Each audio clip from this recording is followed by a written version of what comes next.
அனைவருக்கும் வணக்கம் நண்பர்களே. நம்ம இந்த வீடியோவில் என்ன தகவலை பற்றி பார்க்க போகிறோம் அப்படின்னு சொல்லி பார்த்தீங்கன்னா, குரூப் 4க்கு இன்னையிலேருந்து பார்த்தோன்னா சாலிடாக 45 டேஸ் தான் இருக்குது சரிங்களா. 47 டேஸ் இருக்குது. ஸோ 2 நாள் விட்டுருங்க. ஒரு 45 டேஸ் தான் வந்துட்டு இருக்குது சரிங்களா.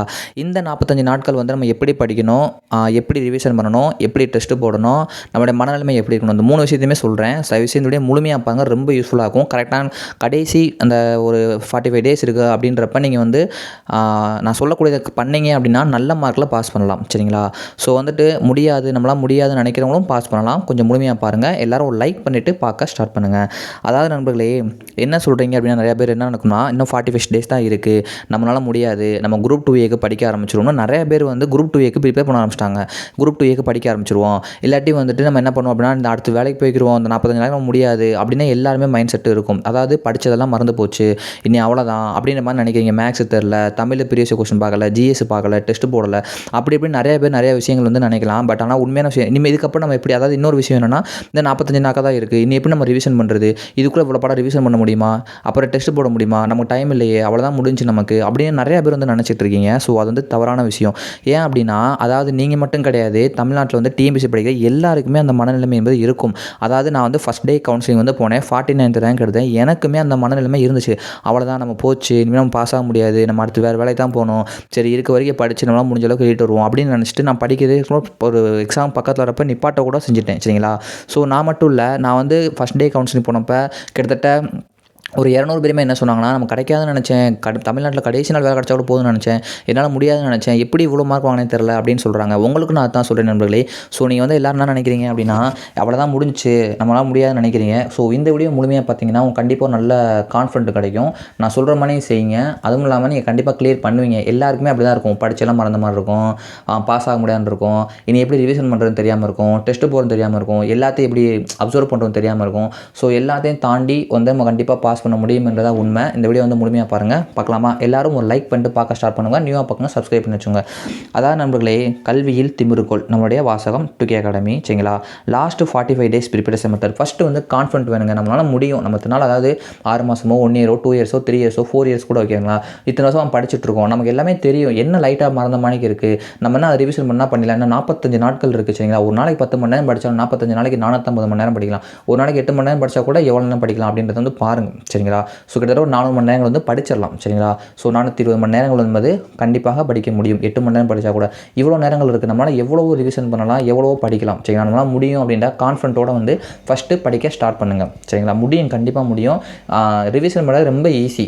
நான் சொல்கிற மாதிரி ரிவிஷன் பண்ணிங்க அப்படின்னா அடுத்து நீங்கள் ரிவிஷன் பண்ணவே தேவையில்லாத மணிக்கு இருக்கும். எப்படி பண்ணுறேன்னு பாருங்கள் சரிங்களா. ஃபஸ்ட்டு விஷயம், இப்போ தமிழ் அப்படின்னு படிக்கிறீங்கன்னு வச்சுக்கோங்க நண்பர்களே. தமிழ் எப்படி படிக்கணும் அப்படின்னு சொல்லி பார்த்தீங்கன்னா, இப்போ வந்துட்டு என்னை பொறுத்த வரைக்கும் நான் மறுபடியும் சொல்கிறேன், சிலபஸ் வைஸ் படிக்க சூப்பர் தான், ஓகே தான். பட் ஆனாலும் புக் வைஸ் கொஞ்சமாச்சும் பார்த்து படிச்சுக்கோங்க.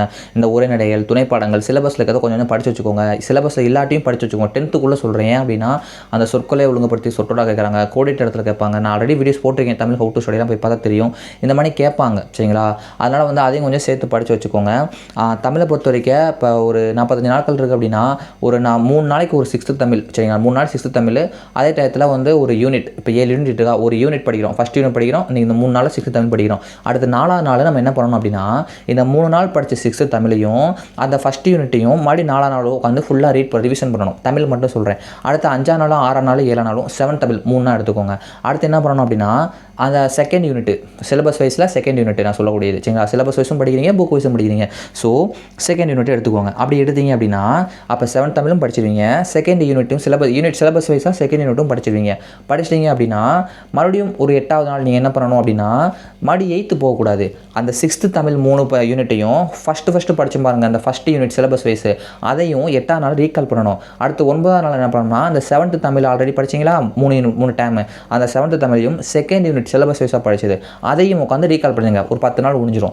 அப்புறம் அடுத்து ஒரு 3 நாள் 8th தமிழ் அழகு 3 இப்படி பண்ணுங்கள். ஸோ அது மறுபடியும் 6th தமிழ் ரிவிஷனு, அடுத்து 7th தமிழ் ரிவிஷனு, அடுத்து 8th தமிழ் ரிவிஷன். அதே டயத்தில் first unit syllabus wise, second unit syllabus wise, third unit syllabus wise.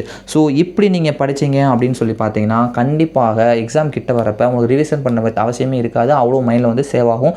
So இந்த முறையை ஃபாலோ பண்ணி தமிழை ரிவிஷன் பண்ண ஆரம்பிங்க. டெஸ்ட் எல்லாமே நான் சொல்கிறேன். அடுத்து வந்து மேக்ஸ் அப்படின்னு பார்த்தீங்கன்னா நம்மளே 3 நாளைக்கு ஒரு டாபிக் எடுத்துக்கோங்க சரிங்களா. ஒரு 3 நாளைக்கு ஒரு டாபிக். இப்போ வந்துட்டு சிம்பிள் இன்ட்ரெஸ்ட் எடுத்துக்கிட்டிங்கன்னா ஒரு 3 நாள் சிம்பிள் இன்ட்ரெஸ்ட் பார்க்குறோம். 4ஆவது நாள் ஒரு ப்ரீவியஸ் இயர் கொஸ்டின். 5, 6, 7 ஒரு 3 நாள் வந்து காம்பவுண்ட் இன்ட்ரெஸ்ட் பார்க்குறோம். 7ஆவது நாள் வந்துட்டு previous year question. Previous year question means compound interest சொல்லலை, ஓவராலாக சொல்கிறேன் சரிங்களா. ஓவராலாக ப்ரீவியஸ் இயர் கொஸ்டின்.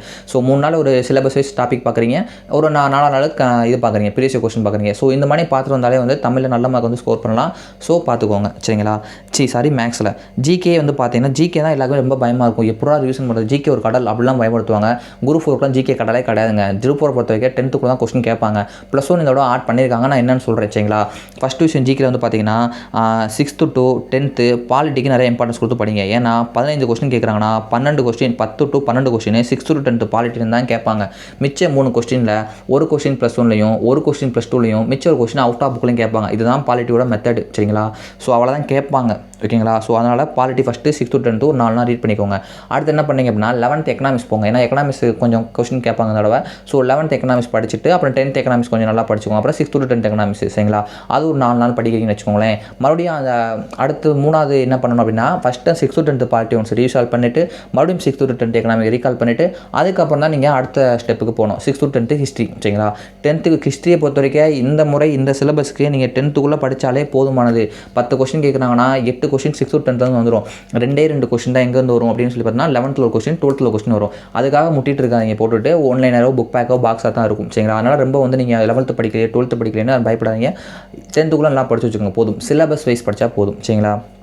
அப்புறம் ஹிஸ்ட்ரி பாலிட்டி எக்கனாமிக் படிக்கிறீங்களா, அப்புறம் ஜாகிரஃபியில் ஒரு 10th ஜாகிரஃபியில் ஒரு 4 லெசன் படிச்சுக்கோங்க. அந்த 1வது யூனிட் அப்புறம் 6வது யூனிட் 7வது யூனிட் அது ரொம்ப முக்கியம். கண்டிப்பாக 3 லெசன் படிச்சிங்கன்னா 2 கொஸ்டினாச்சும் வந்துடும் 5க்கு. அப்புறம் அந்த மிச்சம் இருக்கிற 2-3 நாள் படிச்சிங்கன்னா இன்னும் 2 கொஸ்டின் வரும் சரிங்களா. 3 கொஸ்டின் விட்டு அடிச்சிடலாம் 10th ஜாகிரஃபி படிச்சா. சயின்ஸை பொறுத்த வரைக்கும் 3 லெசன் உடல்நலம் நோய்கள் சுற்றுச்சூழல் மேலாண்மை அமிலம் காரம் இந்த 3 படிச்சிங்கன்னா கண்டிப்பாக 3 கொஸ்டின் வந்து வரும். 10th 9th இருக்கும். ஸோ அதை மட்டும் படித்தாலே சயின்ஸும் போதும். இதுதான் வந்து ஸ்ட்ராட்டஜி சரிங்களா. நீங்கள் இது வரைக்கும் படித்தாலும் சரி படிக்கலாட்டி சரி டெய்லி ஒரு 6 மணி நேரமாச்சும் படிங்க. 5 மணி நேரம் வந்து என்ன பண்ணுறீங்க அப்படின்னு சொல்லி பார்த்தீங்கன்னா ஒரு 2 மணி நேரம் நியூவாக படிங்க, தப்பு கிடையாது சரிங்களா. 1 மணி நேரமோ 2 மணி நேரமோ நியூவாக சயின்ஸ் படிக்காம சயின்ஸ் படிங்க, ஜாகிரஃபி படிக்காம ஜாகிரஃபி படிங்க சரிங்களா. சிஏ வந்து டவுட்டாக இருக்கும். சிஏ வந்து எக்ஸாமுக்கு 10 டேஸ்க்கு முன்னாடி எல்லா யூடியூப் சேனலுமே நான் கண்டிப்பாக சொல்கிறேன், எல்லா யூடியூப் சேனலும் என்ன பண்ணுவாங்க அப்படின்னா 1 மணி நேரம் 2 மணி நேரம் கரண்ட் அஃபேர்ஸ் போடுவாங்க, தொகுத்து போடுவாங்க. அதை நீங்கள் 2-3 தடவை கண்ணால் பார்த்தாலே போதும். அதுக்கு உட்காந்து டைம் ஸ்பெண்ட் பண்ணி டைம் வேஸ்ட் பண்ணாதீங்க சரிங்களா. ஸோ இதாங்க படிக்கிற ஸ்ட்ராட்டஜி. இப்போ டெஸ்ட்டு எப்படி போடணும் நிறைய பேர் கேட்குறீங்க. முடிஞ்ச அளவுக்கு தமிழ் இன்னிலேருந்து டெய்லி 100 கொஸ்டின் டெஸ்ட்டு போட்டால் என்னைய பொறுத்த வரைக்கும் ரொம்ப நல்லது. டெய்லி 100 கொஸ்டின் தமிழ் டெஸ்ட்டு போகிறீங்கன்னு வச்சுக்கோங்களேன், நீங்கள் வேறு லெவலில் ஸ்கோர் பண்ணுவீங்க. தமிழில் 95+ வந்து எடுப்பீங்க. நானும் அப்படி தான் பண்ணேன். தமிழுக்கு வந்து டெய்லி டெஸ்ட் ப்ராக்டிஸ் பண்ணுங்கள். இதை கொஸ்டின் தப்பு விட்டிங்கன்னா ஏன் தப்பு விட்டோம் இது தப்பு விட்டோம்னு யோசிங்க. அதான் ஃபஸ்ட்டு விஷயம். சார் சிலபஸ் வைஸ் போடணுமா அப்படிலாம் கேட்குறீங்க. இப்போ 45 நாட்கள் தான் இருக்குன்றப்ப எல்லாருமே வந்துட்டு ரிவிஷன் மெத்தட் தான் டெஸ்ட் வச்சிருப்பாங்க. ஸோ சிலபஸ் வைஸே நீங்கள் டெஸ்ட் போடலாம். இல்லை புக் வைஸ் வேணாம், தமிழுக்கு சிலபஸ் வைஸ் முடிஞ்ச அளவுக்கு டெஸ்ட் போட வந்து ஸ்டார்ட் பண்ணுங்கள் சரிங்களா. சிலபஸ் வைஸ் வந்து நிறைய டெஸ்ட் வந்து போடலாம். அதுக்கப்புறம் வந்து பார்த்தீங்கன்னா ரிவிஷன் எப்படி பண்ணுறேன்னா ஆல்ரெடி நான் மேலே சொல்லிட்டேன், இப்படி தான் ரிவிஷன் பண்ண சொல்லிட்டேன். ஸோ டெஸ்ட்டு வந்து நிறையா போடுங்க. ஃபுல் டெஸ்ட் எத்தனை போடலாம் கேட்டிங்கன்னா அதிகபட்சம் நான் ஒரு வாரத்துக்கு ஒன்று போட்டால் 7/42 ஒரு 7 வாரம் சரிங்களா. அது கூட வேணாம், ஒரு 5 டெஸ்ட்டு போடுங்க. இன்னும் 10 நாள் கழிச்சு கூட போடுங்க சரிங்களா. இப்போயே போடணும் அவசியம் கிடையாது. ஒரு 10 நாள் கழிச்சு ஒரு 30 நாள் இருக்கும்போது கூட ஆரம்பிங்க. கரெக்டாக எக்ஸாமுக்கு 30 டேஸ் இருக்க பார்த்தோம்னா ஒரு 15 நாள் நல்லா படிச்சுக்கோங்க. ஒரு 30 நாளாக ஒரு வாரத்துக்கு ஒரு டெஸ்ட் போட 5 ஃபுல் டெஸ்ட் போடுங்க போதும் சரிங்களா. 5 ஃபுல் டெஸ்ட் வந்து OMR ப்ராக்டிஸ் பண்ணி பாருங்க, தாராளமானது சரிங்களா. நான்லாம் வந்து 2 ஃபுல் டெஸ்ட் கூட முழுசாக போட்டதில்லை, ஒன்று முழுசாக போட்டிருப்பேன். மிச்சப்படி ஃபுல் டெஸ்ட்லாம் போட்டதே கிடையாது, விட்டு போட்டிருப்பேன் சரிங்களா. அதனால் வந்துட்டு ஒரு 5 ஃபுல் டெஸ்ட் போட்டுக்கோங்க. இதுவே போதுமானது. கண்டிப்பாக வந்து கிளியர் பண்ண முடியும். டெய்லி வந்து Tamil test live test attend பண்ணுறது, லைவ் கிளாஸ் அட்டன் பண்ணுறதை அவாய்ட் பண்ணுங்கள். நான் மறுபடியும் சொல்கிறேன், எக்ஸாம் இல்லாட்டி பரவாயில்ல, எக்ஸாம் கிட்டத்தில் வந்து லைவ் கிளாஸ் லைவ் டெஸ்ட்டில் அட்டன் பண்ணால் டைம் வேஸ்ட்டுங்க. லைவ் டெஸ்ட் நல்லா இருக்குன்னு பார்த்தீங்கன்னா அவங்க போட்டதுக்கப்புறம் காலையிலையோ ஈவினிங்லேயோ போடுறாங்கன்னா நீங்கள் வந்து ஃப்ரீ டைமில் சாப்பிட்றப்ப வந்து என்ன பண்ணணும் அப்படின்னு சொல்லி பார்த்தீங்கன்னா அவங்க 2 பாயிண்டில் வச்சு ஓட்டி விட்டு பாருங்கள் போதும். புக்கு PDF டெஸ்ட்டு போடுங்க, ஒரு பிரிண்ட் அவுட் கடையில் கிடச்சா அதை எடுத்து போடுங்க சரிங்களா. ஸோ டெஸ்ட்டு ரொம்ப முக்கியம். இந்த காலத்தில் வந்து நீங்கள் டெஸ்ட்டு தான் ரொம்ப முக்கியம். 45 நாட்களில் நீங்கள் வந்துட்டு டெய்லி 100 கொஸ்டின் போட்டு கிட்டத்தட்ட ஒரு 4500 கொஸ்டினாச்சும் பார்க்கணும். ப்ளஸ் ப்ரீவியஸ் கொஸ்டின் பாருங்கள். நான் ப்ரீவியஸ் கொஸ்டின் சீரிஸ் கொடுக்குறேன், அது ரொம்ப யூஸ்ஃபுல்லாக இருக்கும் சரிங்களா. எக்ஸாமில் வந்து உங்களுக்கு தெரியும். இப்படி படிங்க, கண்டிப்பாக கிளியர் பண்ண முடியும். தேங்க்யூ. நெக்ஸ்ட் வீடியோ மீட் பண்ணலாம். உங்கள் ஃப்ரெண்ட்ஸுக்கும் ஷேர் பண்ணுங்கள், நம்மளோட வீடியோ பற்றி சொல்லுங்கள். தேங்க்யூ.